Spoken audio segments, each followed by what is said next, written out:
मेरी माँ मेरे पापा के कमरे में अक्सर नहीं सोती थी। अगर किसी रात पापा के कमरे में सोती थी तो अगली सुबह मम्मी रोते रोते बाहर निकलती। एक दिन मम्मी सोई हुई थी, तभी मैं मम्मी की चादर लेकर पापा के कमरे में चली गई। फिर जो पापा ने मम्मी समझकर मेरे साथ किया वो सुनकर तो आपके होश उड़ जाएंगे। मेरी आंखें खुली तो मैंने मम्मी को सिसकते हुए देखा। वह मेरे बिस्तर के पास बैठी बुरी तरह रो रही थी। अपनी माँ को ऐसे देखकर हमेशा मेरा दिल तड़प जाया करता था, लेकिन मैं चाहकर भी कभी उनसे कुछ नहीं पूछ सकती थी। अक्सर ही सुबह मम्मी का ऐसा हाल होता था। कुछ समय पहले मैंने एक बार माँ से पूछा था कि आखिर वो पापा के कमरे में सुबह सुबह बाहर आकर इतना रोती क्यों है, तो मम्मी ने कोई जवाब नहीं दिया और मुझे डांट दिया। मम्मी जब भी उनके कमरे से बाहर निकलती, मम्मी का हुलिया बहुत ही अजीब सा होता। उनके बिखरे हुए बाल और पुराने कपड़े एक अजीब सी मजबूरी सुना रहे होते। ये सिलसिला कुछ साल पहले से ही शुरू हुआ था और जैसे जैसे मुझे होश आ रहा था मेरे लिए सब कुछ अचंभित होता जा रहा था। मेरे अंदर एक जुनून सा पैदा हो गया था कि मेरा बाप आखिर मेरी माँ के साथ रात भर क्या करता है। इस सवाल ने मुझे बेचैन कर दिया था। मैं 15 साल की हो चुकी थी और अब बहुत सी बातें अच्छी तरह समझने लगी थी।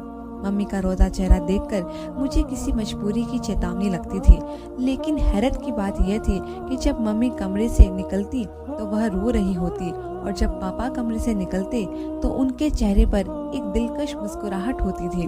उन्हें देखकर ऐसा लगता था जैसे वो बिल्कुल जवान हो। वो कुछ न कुछ गुनगुनाते रहते हैं, जैसे बहुत खुश हो। और मम्मी का हाल ऐसा होता था कि मम्मी पापा के कमरे से निकलने के बाद दोबारा उनके सामने जाने से भी डरती थी। वो उनका नाश्ता भी मेरे हाथ ही उनके कमरे में भेज देती। खुद सारा वक्त किचन में खड़ी रहती और आंसू बहाती रहती, या तो बाथरूम में बंद हो जाती। मम्मी की हालत देख देख कर मुझे बहुत तरस आता था। मैं बस 10 क्लास में पढ़ती थी और नाश्ता देने के बाद मैं अपने स्कूल के लिए घर से निकल जाया करती थी, लेकिन सारा वक्त मेरे दिमाग में मम्मी का ख्याल घूमता रहता। मैंने कभी किसी सुबह पापा को परेशान या बेचैन नहीं देखा था। वो हमेशा ही बहुत खुशी से नाश्ता करने बैठते और उनका चेहरा बहुत खुश दिखता था, जबकि मम्मी को देखकर ऐसा लगता था कि किसी भी पल मम्मी को कुछ भी हो जाएगा। अक्सर मैं नाश्ता बनाते हुए मम्मी के शरीर को कपकपाते हुए भी देखी थी।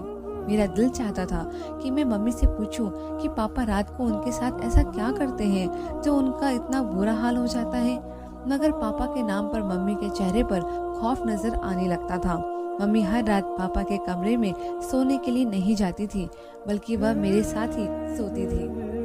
कभी कभी उन्हें जबरदस्ती पापा अपने साथ कमरे में ले जाते थे और मम्मी मना करने की कोशिश करती थी, लेकिन पापा उनकी एक न सुनते। पापा के आवाज़ों में मोहब्बत की ऐसी चाशनी घुली होती थी कि देखने वाला हैरान रह जाए, लेकिन मैं अच्छी तरह जानती थी पापा मम्मी को कमरे में ले जाकर यकीनन उनके साथ कुछ गलत करते हैं।